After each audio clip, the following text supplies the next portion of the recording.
राजीव गांधी जी प्रधानमंत्री बने थे तो कांग्रेस के पास 400 से ज्यादा सांसद थे। हमने कभी नहीं सुना राजीव जी को बोलते हुए। मैं बहुत सौभाग्यशाली हूं और गर्वान्वित महसूस करता हूं, गर्व इस बात का कि जो प्रस्ताव न्याय पथ के नाम से कार्य समिति ने कल बनाया है वो आप सबके समक्ष हम लोग रख रहे हैं। And for those of our friends who don't speak Hindi, it will be available in English to all of you. साथियों, आज से ठीक 100 साल पहले महात्मा गांधी जी ने कांग्रेस पार्टी का अध्यक्ष पद संभाला था और ये 150वीं जयंती सरदार पटेल साहब की है। इस ऐतिहासिक अधिवेशन में हम यहां मौजूद हुए हैं और अभी आपने खड़गे साहब का भाषण सुना। देश में जो हालात बने हैं वो हम सबके सामने हैं, लेकिन आज न्याय पथ की क्यों जरूरत पड़ी है?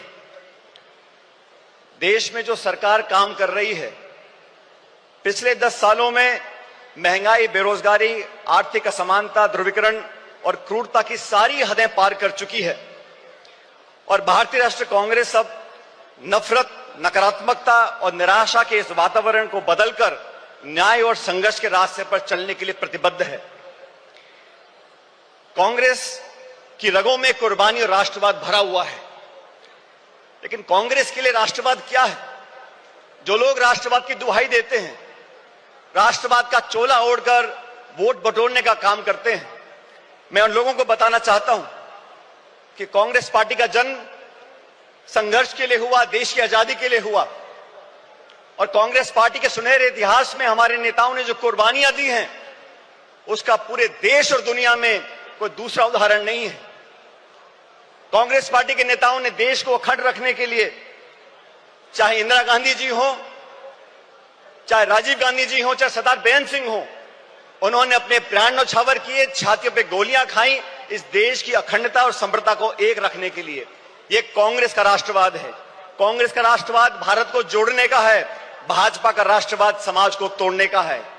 कांग्रेस का राष्ट्रवाद भारत की अनेकता को एकता में मिलाने का है और भाजपा का राष्ट्रवाद अनेकता को खत्म करने का है। सत्ता को हथियाने के लिए और बरकरार रखने के लिए धर्म, जाति, क्षेत्रवाद, भाषा, पहनावा और खान पान में लोगों को बांटने के लिए जो राष्ट्रवाद की दुहाई देते हैं, उनको आईना दिखाने का अब समय आ चुका है। वो लोग जो कांग्रेस मुक्त बनाने की बात करते हैं, मैं याद दिलाना चाहता हूं आपको, राजीव गांधी जी प्रधानमंत्री बने थे तो कांग्रेस के पास 400 से ज्यादा सांसद थे। हमने कभी नहीं सुना राजीव जी को बोलते हुए कि विपक्ष मुक्त देश बनाना चाहते हैं या भाजपा मुक्त देश बनाना चाहते हैं। लेकिन घमंड की ये परिकाष्ठा हो गई है कि कांग्रेस मुक्त बनाना चाहते हैं।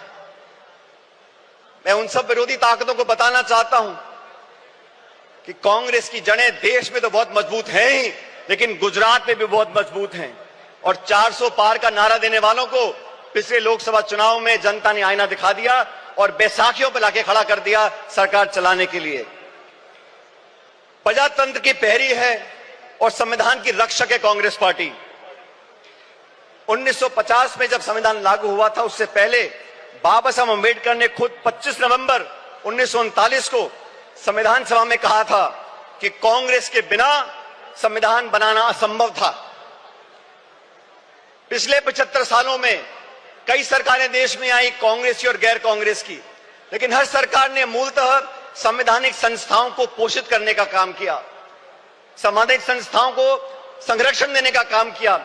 लेकिन दुर्भाग्य से पिछले 10 साल से जो सरकार दिल्ली में बैठी है, उन्होंने जानबूझकर नीतिगत तरीके से सभी संवैधानिक संस्थाओं को जानबूझकर खोखला करने का काम किया है, उनकी पारदर्शिता को समाप्त करने का काम किया है। और ये आज की बात नहीं है। फरवरी 2000 में भाजपा की सरकार ने संविधान की समीक्षा के लिए एक आयोग बनाया और साजिशपूर्ण तरीके से खिलवाड़ करने की कोशिश करी, लेकिन राष्ट्रव्यापी विरोध किया कांग्रेस ने, पूरे देश के लोगों ने उनको अपने हाथ पीछे खींचने पड़े। और 2024 के लोकसभा चुनाव से पहले भाजपा नेताओं ने खूब कहा 400 पार करा दो, और भाजपा के सांसदीय उम्मीदवारों ने कई बार नारा देकर अपनी दुर्भावना को प्रकट किया कि कैसे वे संविधान से खिलवाड़ करना चाहते हैं। साथियों, भाषण देना अलग बात है, लेकिन सरकार के कामकाज को आप देखिए। 6 वर्ष पहले भाजपा सरकार ने सदन में कहा था कि जम्मू कश्मीर को पूर्ण दर्जा देंगे। सुप्रीम कोर्ट की कॉन्स्टिट्यूशन बेंच ने आदेशित किया कि आप जम्मू कश्मीर को पूरा दर्जा दो राज्य का, आज तक नहीं दिया।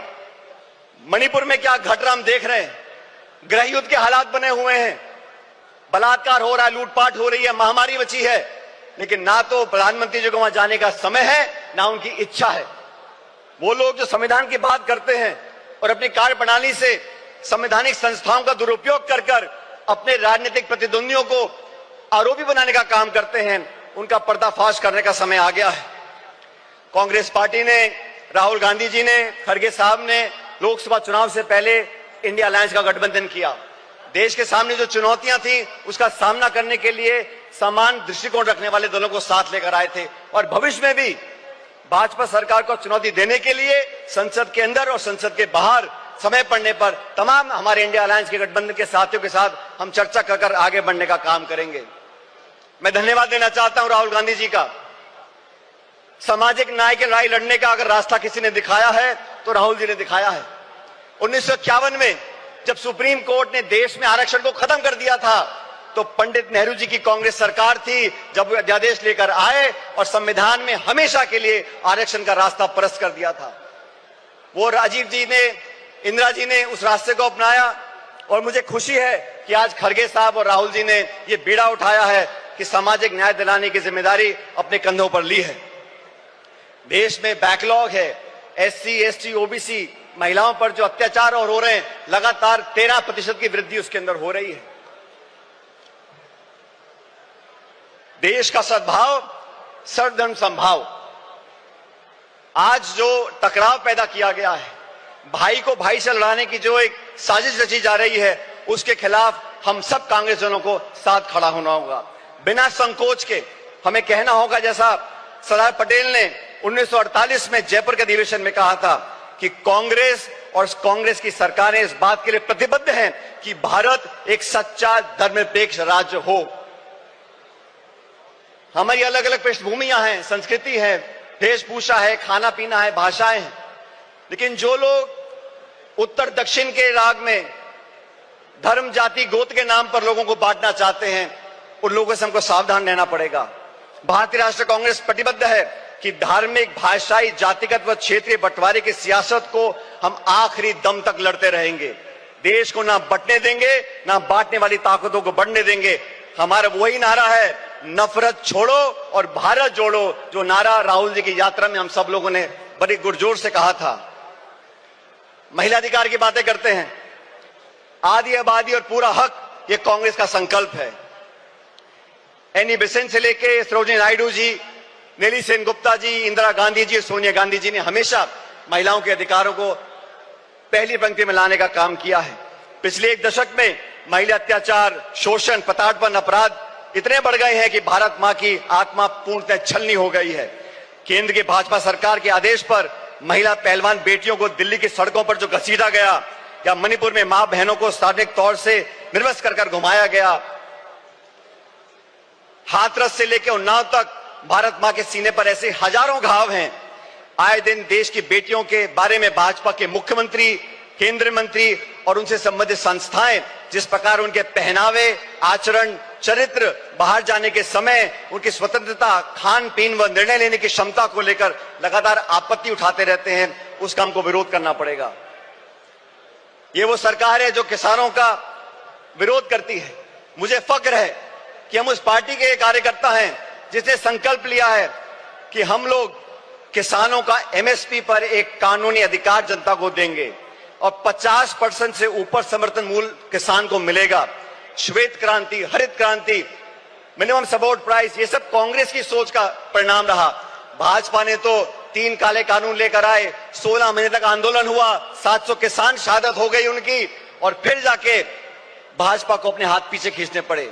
आप सबको याद होगा साथियों, जमीन अधिग्रहण को लेकर राहुल गांधी जी ने भट्टा पर सॉल में आंदोलन किया था, तब कानून बना लैंड एक्विजिशन एक्ट का। उस भट्टा पर सॉल के आंदोलन के बाद से तमाम चंद उद्योगपति और भाजपा की सरकार ने मिलकर राहुल जी की छवि को धूमिल करने का काम किया था और आज तक वो इस काम में लगे हुए हैं, क्योंकि गरीब की, किसान की, मजदूर की, अपेक्षित की आवाज उठाने का काम राहुल जी करते हैं, कांग्रेस पार्टी करती है। आज इस अधिवेशन से, इस प्रस्ताव के माध्यम से हम एक बार फिर किसान के प्रति अपने समर्थन को रेखांकित करना चाहते हैं। अर्थव्यवस्था की हम बात करें 2 मिनट के लिए। मनमोहन सिंह जी की सरकार में 10 साल में 27 करोड़ लोगों को गरीबी रेखा से उठाया गया, 8% की जीडीपी ग्रोथ हुई। आज के जो हालात हैं, और कृपया करके गौर से सुनिए, इस देश के जो 1% सबसे अमीर लोग हैं, उनके पास देश की 40% संपत्ति है। 1% अमीर लोगों के पास 40% संपत्ति है, और जो निचले 50% लोग हैं, उनके पास मात्र 6.5% संपत्ति इस देश की है। हम लोग आज अधिवेशन मौजूद हैं, ये संकल्प लेके ऐसे जाना पड़ेगा। कर्नाटका में हम लोगों ने संकल्प लिया कि 2025 संगठन का वर्ष होगा। साथियों, मैं चाहता हूं इस अधिवेशन की महक पूरे देश के हर गांव, हर ढाणी, हर कस्बे तक पहुंचे। जिस इच्छा शक्ति के साथ हम संघर्ष कर रहे हैं, जिस मजबूती से राहुल गांधी जी, मोदी जी और पूरी सरकार को चुनौती दे रहे हैं, उनके साथ कंधे से कंधा मिलाकर हम लोगों को राजनीतिक विजय प्राप्त करनी पड़ेगी। और राजनीतिक विजय प्राप्त करने के लिए संगठन को मजबूत करना बहुत जरूरी है। न्याय का संकल्प, संघर्ष का पथ। आज साथियों, हम एकजुट हो जाएं, पूरी दृढ़ इच्छा शक्ति के साथ न्याय का संकल्प करें, संघर्ष के पथ पर आगे बढ़ें। और आज इस बेहद कठिन दौर से हम गुजर रहे हैं, लेकिन हम सभी साथी कार्यकर्ता मजबूती से कांग्रेस की अपनी असीम संगठनात्मक क्षमता, दक्षता, कार्यकुशलता के आधार पर अधिक से अधिक विस्तार करें और भारतवासियों के लिए न्याय के संघर्ष का संकल्प सरकार हम साकार करेंगे। ये संघर्ष रंग लाएगा और विजय दिलाएगा। मैं अंत में दिनकर साहब की कुछ पंक्तियों को परिभाषित कर आपके बीच रखना चाहता हूं। चले संघर्ष आठों याम तुमसे, चले संघर्ष आठों याम तुमसे, करेंगे अंत तक संग्राम तुमसे। हमारे न्याय की संकल्पना साकार होगी, कांग्रेस की फिर जय जयकार होगी। बहुत बहुत धन्यवाद। जय हिंद।